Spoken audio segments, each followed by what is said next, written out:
अस्सलाम वालेकुम एवरीवन। तो हम लोग स्टार्ट करने लगे हैं हमारे सीएनएस मेडिसिन में stroke. Stroke is a very very very important topic, जिसमें से क्लिनिकली आपके पास जो लॉन्ग केसेस और शॉर्ट केसेस आते हैं, बेहद पेशेंट्स, बेहद फाइंडिंग्स। यहाँ पर क्वेश्चंस बहुत ज्यादा है, एमसीक्यूज बहुत ज्यादा है, वाइवा के क्वेश्चंस बहुत ज्यादा है। ठीक है, हर लिहाज से बहुत ज्यादा इंपॉर्टेंट है। पूरे सीएनएस में मैंने आपसे कहा कि सबसे इंपॉर्टेंट चीज स्ट्रोक है, उसके बाद कोई भी बात आती है। तो स्ट्रोक को हम डिस्कस करेंगे और मैं सारे एमसीक्यूज के हिसाब से जो बातें आती हैं, जो इवन बुक में इस तरह नहीं भी लिखी हुई, मैं आपको साथ साथ बताती जाऊंगी। ठीक है, तो सबसे पहले स्टार्ट करते हुए मैंने आपको कहा एक दफा जहन में आपके ले आऊं दोबारा से कि blood supply to the brain जो हमारी तीन मेन आर्टरीज सप्लाई कर रही होती हैं, आपको पता है anterior, middle and posterior cerebral arteries, उनका थोड़ा सा आपको एरिया ऑफ डिस्ट्रीब्यूशन जहन में होगा तो आपको आसानी से रीजन समझ में आ जाएंगी। ठीक है, तो ये आपको जो येलो वाला नजर आ रहा है, लैटरल साइड से ये व्यू है ब्रेन का और ये मीडियल साइड से। तो ये येलो वाली जो सारी टेरिटरी है ये एंटीरियर सेरिब्रल आर्टरी के पास आती है। ठीक है, ये जो दरमियान वाली यानी पिंक वाली है ये मिडल के पास आती है, जो पीछे है including the cerebellum and the brain stem ये आती है पोस्टीरियर सेरिब्रल आर्टरी के पास। ठीक है, तो इसी वजह से अगर कोई लीजन होगी जो कि एंटीरियर एरिया को इन्वॉल्व कर रही होगी, मतलब पेशेंट के क्लिनिकल फीचर्स ऐसे आ रहे होंगे जैसे एंटीरियर कॉर्टेक्स इन्वॉल्व है, तो जाहिर है हमें पता चल जाएगा कि एंटीरियर सेरिब्रल आर्टरी में कोई मसला हुआ है। अच्छा, अब ये पिक्चर आप वो वाली देख लें। मैं आपको जो पहले भी जिस तरह बता रही थी कि कौन सा ब्रेन का एरिया मोटे मोटे से कौन कौन से फंक्शंस कंट्रोल करता है, चाहे आप इस पिक्चर से याद रखें, चाहे आप वैसे याद रखना पसंद करें, लेकिन डू रिमेम्बर कि आप ये याद रखेंगे तो आप डायग्नोज कर सकेंगे पेशेंट को। और आप हिस्ट्री अपनी, अच्छा डायग्नोज तो चले छोड़े, मैं आपसे कहती हूँ आपको नहीं इस लेवल पे कोई कहता सपोज फाइनल एक लेवल पे वो नहीं आपसे कहते कि आप 100% सही डायग्नोसिस, 100% सही डायग्नोसिस से मुराद है 100% सही वेस्कुलर टेरिटरी बता सकें। अगर नहीं भी हो सके, आपको ये पता चल गया कि स्ट्रोक है, तो भी इट्स लाइक 90% इनफ। 10% बहुत बच्चे स्कोर करते हैं जो टेरिटरी, वेस्कुलर टेरिटरी भी बताते हैं। लेकिन पहली बात है कि आपको एमसीक्यूज इस तरह नहीं आएंगे, और दूसरी बात ये कि आपको ये तो पता हो ना कि जाहिर सी बात है कि आपने पेशेंट से लॉन्ग केस आ गया आपके पास, तो सवाल क्या करना है। शॉर्ट केस में उन्होंने किसी स्ट्रोक के पेशेंट की हिस्ट्री लेने का कह दी, तो आपको पूछना क्या है उससे, क्योंकि जाहिर आप ये तो नहीं खाली पूछेंगे ना कि आपको क्या हुआ, वो तो अपनी दो चार बातें बता देगा। कहेगा मुझे चक्कर आए थे, अचानक से एक तरफ की मुझे कमजोरी महसूस, बल्कि पेशेंट तो कहते हैं मुझे फॉलेज का अटैक हुआ। कोई पेशेंट को क्या पता फॉलेज का अटैक हुआ, आपने पूछना होता है कि मसला क्या हुआ आपको, तो कहेगा मुझे एक तरफ की कमजोरी होगी थी। अब एक तरफ की कमजोरी के साथ साथ क्या हुआ ये आपको पता होगा, तो आप पूछेंगे क्या उसको एटेक्सिया हुआ, डिलेरियम, डिस्निया, डिस्निया तो चले छोड़े, क्या उसको बोल ठीक रहा था, स्लरिंग ऑफ स्पीच तो नहीं हुई, उसे सुंघाई ठीक दे रहा था, नजर ठीक आ रहा था, पहचानने में मसला हो रहा था बंदे, या नजर कम जा चली गई थी। ठीक है, और उसके अलावा उसको बाकी सारी बातें जो भी आप आगे से सारी हमें डिस्कस करूंगी, ये सब बातें आपको पूछनी होती हैं साथ। तो वो आपको पता होगा कि ब्रेन क्या कंट्रोल करता है, तो आप पूछेंगे। तो ये यहाँ पर आपको पिक्चर इतनी देर में आपने यकीनन देख ली होगी और याद भी कर ली होगी, वैसे मेरे बताने वाली तो कोई बात नहीं है कि this is your frontal lobe, या आपका पैराइटल लोब है, या ऑक्सीपिटल और टेम्पोरल, और जो एरियाज के साथ उन्होंने लिख भी दिए कि कौन कौन क्या कंट्रोल करे। तो प्लीज डू रिमेम्बर दिस। अब स्टार्ट करते हैं स्ट्रोक। अच्छा जी, तो अब स्ट्रोक स्टार्ट करते हैं। तो जब स्ट्रोक स्टार्ट करते हैं सबसे पहले तो आपको उसकी डेफिनेशन पता होनी चाहिए, बिल्कुल सही। और आप देखेंगे कि इवन बहुत सारे बुक्स में ना उसकी बिल्कुल ऐसी एग्जैक्ट सी डेफिनेशन नहीं लिखते, वो आपको सिंपली बता देते हैं कि whenever there is decrease supply to the brain due to in any particular area, और ऐसी कोई बात पूरी लंबी सी लिख देंगे विच इज बेसिकली पैथोजेनेसिस। तो डेफिनेशन ना बहुत सारे एग्जामिनर्स हमारे मांगते हैं कि कंसाइज हो और बड़ी प्यारी सी बना के उनको दी जाए। हालांकि बात एक ही होती है, जो आप कर रहे होते हैं वो भी ठीक होता है, लेकिन जरा उनकी पसंद के लिए और उनको बेहतर दिखाने के लिए आप अच्छी वाली बता दें। ठीक है, तो अच्छी वाली क्या चीज है, स्ट्रोक की डेफिनेशन अपने पास लिख लें।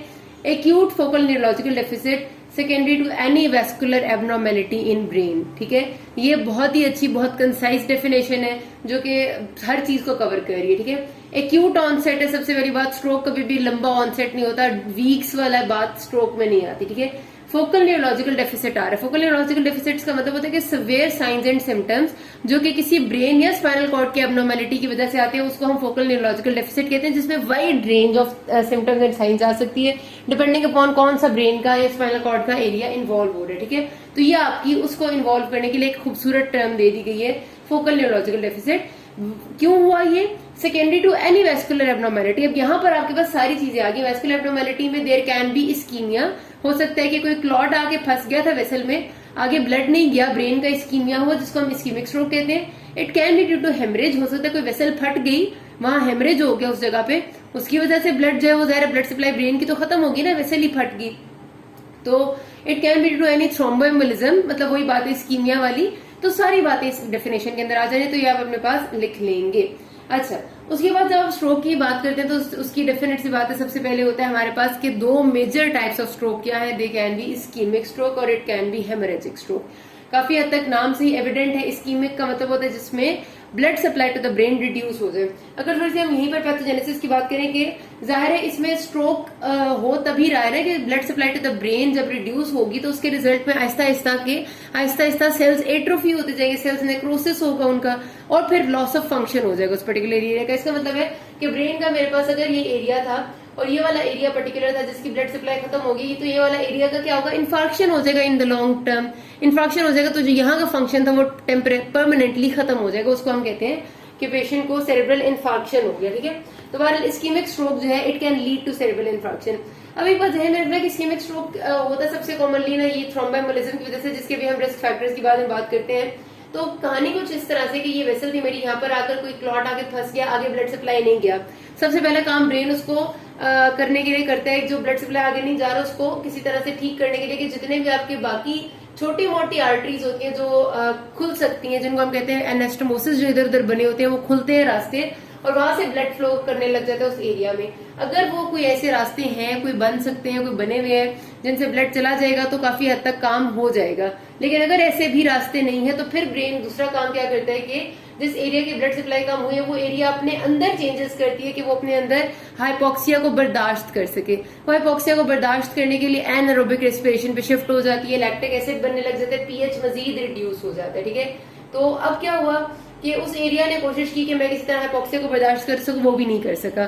साथ वाले एरियाज ने ब्लड सप्लाई देने की कोशिश की, वो भी नहीं कर सके। शुरू में थोड़ा थोड़ा टाइम के लिए, अभी भी बेशक इस्कीमिया है लेकिन न्यूरॉन्स जिंदा होती हैं। क्या होगा, अब पेशेंट इस एरिया के जो फंक्शंस हैं वो थोड़ी देर के लिए रुक जाएंगे। मतलब ये एरिया सपोज करने के पेशेंट की right side of upper limb और राइट लोअर लिम्ब को कंट्रोल कर रहा था, तो उसको राइट अपर और लोअर लिम्ब की बहुत सिवियर वीकनेस हो जाएगी और वो काम करना काइंड ऑफ बहुत छोड़ देगी। ठीक है, तो अभी भी ऐसा नहीं है कि न्यूरॉन्स डेड हो गए हैं, अभी भी इस एरिया के न्यूरॉन्स जिंदा हैं और अगर उनको ब्लड सप्लाई दिया जाए तो वो दोबारा जिंदा हो सकते हैं। लेकिन अभी पेशेंट को ये सिम्टम आ गया कि उसको पक्की वीकनेस होगी। न्यूरॉन्स को मरने में कुछ टाइम लगता है, अल्लाह ताला ने इतनी वायबल चीज नहीं दी कि एकदम से इस्कीमिया हो और अगले मिनट में मर जाए। अगर आप उसको रिस्टोर कर देते हैं ब्लड सप्लाई को तो वो ठीक हो जाते हैं। नहीं रिस्टोर करते और बिल्कुल ब्लड सप्लाई नहीं है, फिर कहानी आ जाती है इन सेल डेथ की तरफ।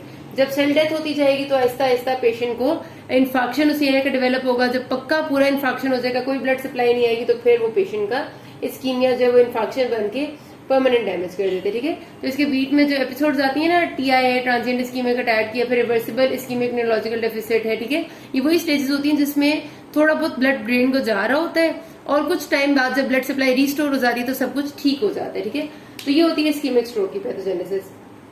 अच्छा, अब इस्कीमिक स्ट्रोक में आपने ये बात याद रखनी है कि क्योंकि इस्कीमिया हुआ है ना, ब्लड सप्लाई कम हुई है किसी एरिया की, तो आप सिंपल CT स्कैन जब कराते हैं ना तो आपको कभी भी शुरू में मतलब 1-2 घंटे में या 3-4 घंटे में भी इवन कुछ भी एविडेंट नहीं होता, 12 आवर्स लगते हैं। कुछ जगह कुछ लोग कहते हैं 48 आवर्स, लेकिन आप एक अगर रेंज बता दें 12 to 18 आवर्स तो वो बेहतरीन है कि 12 घंटे बाद आपको CT स्कैन में कोई इस्कीमिया का चेंज नजर आएगा। क्योंकि इस्कीमिया के चेंज में क्या होता है कि वो जिस जगह पे इस्कीमिया हो रहा होता है वो आहिस्ता आहिस्ता हाइपोडेंस होती जाती है। CT स्कैन पे कोई भी चीज हाइपोडेंस होने का मतलब है कि वो चीज ब्लैकिश की तरफ जाती जाएगी, मतलब ज्यादा डार्क ग्रे हो जाएगी। अगर मुझे ब्रेन लाइट ग्रे कलर का नजर आ रहा है तो ये जगह डार्क ग्रे नजर आएगी, तो वो डार्क ग्रे 12 घंटे बाद नजर आना शुरू होती है। ठीक है, तो ये आपका इस्कीमिया का पैटर्न होता है और आहिस्ता आहिस्ता जब इन्फाक्ट पक्का हो जाता है तो ज्यादा हाइपोडेंसिटी हो जाती है। हाइपोडेंस का मतलब है और डार्क कलर हो जाना। अच्छा, हेमरेज जो होगा ना आपके पास, हेमरेज का मतलब होता है कि इसका मतलब है कि कोई आर्टरी, कोई वेसल लीक कर गई है, फट गया और सारा ब्लड वहां पर लीक हो गया उस ब्रेन के एरिया में। अब वो ब्रेन का एरिया जो है जाहिर सी बात है उसकी ब्लड सप्लाई खत्म होगी क्योंकि वहां पर हेमरेज हो गया। तो हेमरेज आपका सबसे पहले काम तो ये करते हैं कि उस जगह पर एक से उस जगह की ब्लड सप्लाई रिड्यूस होती है। फिर दूसरा, वो हेमरेज या हेमाटोमा का जो क्लॉट सा बनते हैं वो ब्रेन के ऊपर प्रेशर डाल रहा होता है, वो प्रेशर डालता है जिसकी वजह से कंप्रेशन होती है और कंप्रेशन मजीद जो है सेल्स पे जोर डाल के उनको एट्रोफी की तरफ लेके जाती है। और क्या हुआ, और क्या हेमरेज हुआ है, ब्लीडिंग आर्टरी मुस्तकिल ब्लीड कर रही है। मुस्तकिल अगर कोई आर्टरी ब्लीड कर रही है तो वो ब्रेन के अंदर प्रेशर डेवलप कर रही है, सेरेब्रल एडिमा हो रहा है। ठीक है, वो सेरेब्रल एडिमा मजीद पूरे ब्रेन पे प्रेशर डाल रहा है। Sign of increase intracranial pressure मिल रहे हैं आपको। इंट्राक्रेनियल प्रेशर साइन के इंक्रीज क्या होते हैं, इंक्रीज ICP के साइंस। अगर आपसे कोई पूछेगा तो दे आर सिवियर हेडेक होता है, ठीक है, वॉमिटिंग है पेशेंट को, ब्लरिंग ऑफ विजन है, पेपिलेडेमा है, ठीक है, उसके अलावा उसको नोजिया है, उसके साथ ज़ाहिर वॉमिटिंग के साथ नोजिया होगा, और तकरीबन ये साइंस है, ठीक है, ऑल्टर्ड स्टेट ऑफ कॉन्शियसनेस। लेकिन जो टिपिकली रेज्ड आईसीपी के साइंस होते हैं वो ये होते हैं।